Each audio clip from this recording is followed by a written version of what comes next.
Hi guys, here we have today a founder of Kiyas Natural, Akshatha. Morning, Akshatha. How are you doing? Morning, I'm doing pretty good. Okay, so here we have another journey, entrepreneurial journey. You guys can experience it and then model it. The first question starts like this: How have you got started with your entrepreneurial journey? It all started for me in back 2010. I was pretty that kind of a graduate where the parents, it was that era where parents were like, either you become an engineer or a doctor. So, fortunately or unfortunately, I did become an engineer, but that is not where my passion was. I was a Cisco certified network engineer. My passion was basically in training, which I started at the age of 15, where I was training like all kinds of training. You can take it a corporate training of IBM at the age of 15 to a college training or a government school training of encouraging the students to talk in English or any sort of that kind of training I was into. But there are times where you're sitting in that office little thinking where my life is heading and what I am doing. It's that one day where I decided that okay, I mean this is not the right space for me. So I decided to just quit my job out of the blue and just told my manager, I'm not coming from tomorrow. I didn't put any 3 months notice. Okay, When you have that monthly income coming, you have your monthly expenses also set.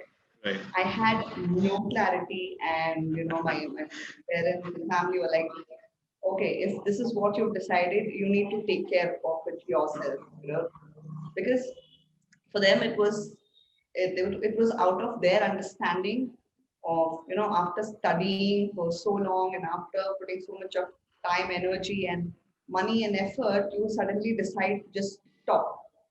But that was a real turning point, and it took me good 2 years to discover whatever I wanted to do.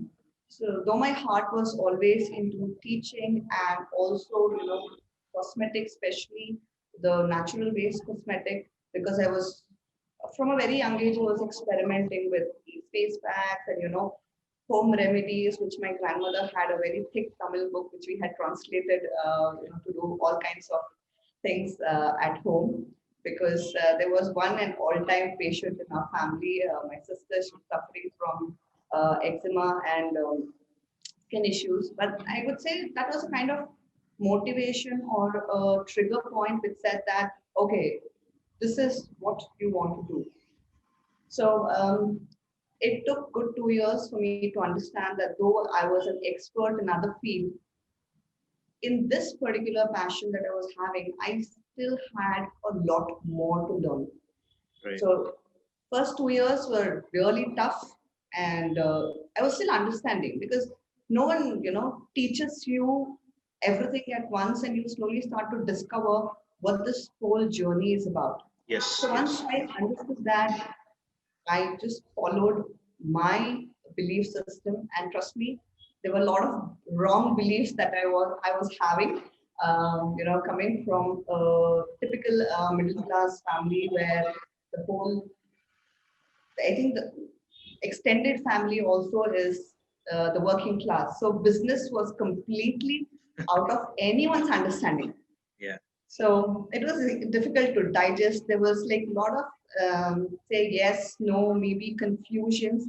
But I believe when you put your heart and soul into understanding that yes, this is what I want to do, and you have a goal set, you ultimately figure out a path to do. When I see, most of these new entrepreneurs or startups, especially in the field of skincare, we Yeah. all are mostly influenced by, say, other cultures, basically US or Canada or UK, where you have so much of social media content, let it be YouTube videos or blogs, but their system and our system is completely different. Because it's so you really have to discover yourself first and then put that into an entrepreneurial journey. Got it. Before trying for themselves, so they can't able to influence others, isn't it? unless you discover the true you and what you really want. I mean, if you have an exam, okay, you know that okay, 2 months down the line I have exam and this is a particular date.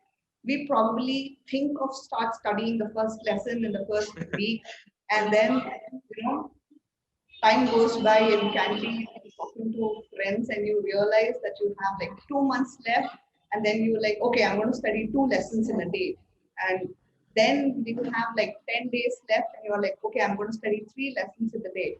But typically most of the generation, I mean, you consider from a grandparents' time also, even today, the generation, we end up studying only like 2, 3 days before, a week before. That's because you have a target. Okay. So you have this crazy panic monster that comes in where your monkey brain is, you say that, okay, I'm going to learn, and you maybe pick up Google and you're trying to Google out some information about the topic you're studying. And suddenly that monkey brain will see one ad where, there's some news, some crazy sensational, let's say SSR case going on. You go there, you look at any more sites and you swipe, and you think that you are actually investing your time in learning, whereas your monkey brain has taken you somewhere else. Yes. That's like, that's procrastination, which we understand because there's a target. Yeah. In entrepreneurial journey, there are no set targets. So this is a very dangerous kind of procrastination where we don't have targets, so we are not constantly working towards it.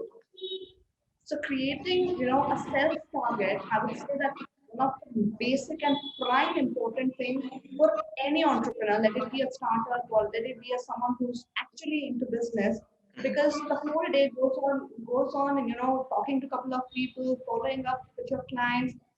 You do a lot of things, but how many of that are really productive to where you Exactly. want to be? Exactly. Yeah. So this, if anyone understands, I think they will definitely have that bulb on. That's okay. What am I exactly doing? And am I positioning myself or doing the things that really matters? Right. Because what you do today defines your tomorrow. Okay, it's like a common thing that everyone knows. But what are we doing today? Yes. Understanding that and analyzing that, it's like a major task. Having a to-do list doesn't help anyone. Having a Right. to-do list, thinking that okay, 10 years down the line, this is what I want to do, this is where I want to be, and then back calculate, come back and see what is that you need to do today for you to be there after 10, 20 years. Because we make small time goals. You Right. go to any business, say seminar, or go to any business group, everyone's going to tell what is your long-term goal, what is your short-term goal. They really don't exist because your long-term goal don't have a target, and your short-term Right. goal you never fulfill, Okay. right? So that's like some things that I've really understood in a hard way, and I'm in implementation nowadays. So I can see great results. Basically, get there, get the task done. Yeah. The second question is like, what is that holds them back? Because like every entrepreneur has their passion and then get started with an amazing idea. Like, what is it one thing which holds them back in the implementation phase? Like, if they focus on that, probably that when switch on and then try to focus on implementation and actually doing it instead of like having Yeah, ideas and then hopping around. I would say it's like one thing. We can put it into two sections. As I said, procrastination because you don't have a deadline. Okay, Yeah. Yeah. that keeps you pushing. The second and the foremost important thing is being aware. Okay, human tendency is to think, and your thinking is limited to your awareness. Okay, let's say someone wants to become a digital marketer because that's like the boom and craze in the industry. If you know Right. digital marketing today, because the TV is going to expire, the newspaper or the media is going to expire, the written media is going to expire in like 10, 20 years down the line. Yeah. Everyone's is hooked up to the phone, and you can create enormous business opportunities from your phone. So I can say, if you're looking at 20 years down the line, it's maybe digital marketing that has a lot of scope. But if you don't know what digital marketing is and what are the different aspects, You don't exactly know what you need to do. So, having a definite goal and having awareness, okay, having awareness makes you more open to take, say, informed decision, which is in the right path.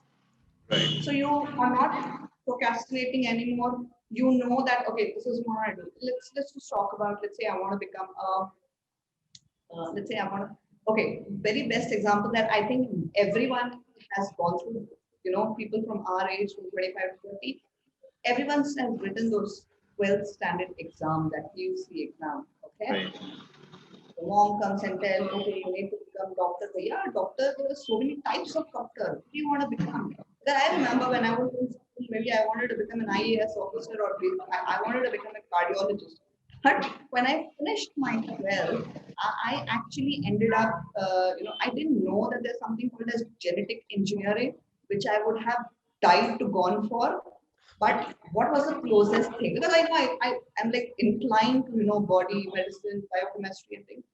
So in fact, I did my biochemistry, microbiology, and biotechnology before, that was like, no, don't do this and don't do here. I actually did my biochemistry where my passion was.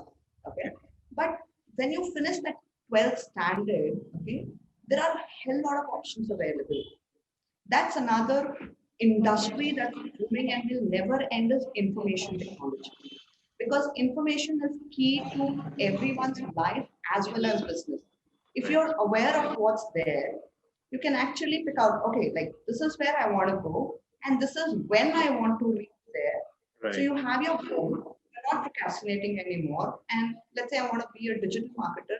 Okay, how much do you want to earn when you be there? Okay, like you're in your 30s, how much money do you want to earn? It's not like you need to have a lavish lifestyle. You need to drive that Mercedes Benz, and you need to wear all branded clothes all the time, even in your drawers and your things. But it's a necessity. Okay, having more money is not wrong. Having to dream of having more money is not wrong. It's the intention of what are you going to do with it. Yeah. Okay, if you're a spiritually inclined person, you have that right intention to help anyone. People become doctors. I mean, you might have heard this from almost every kid at the age of 10 to 11. I want to become doctor and I want to help people who don't Correct. have doctors in villages.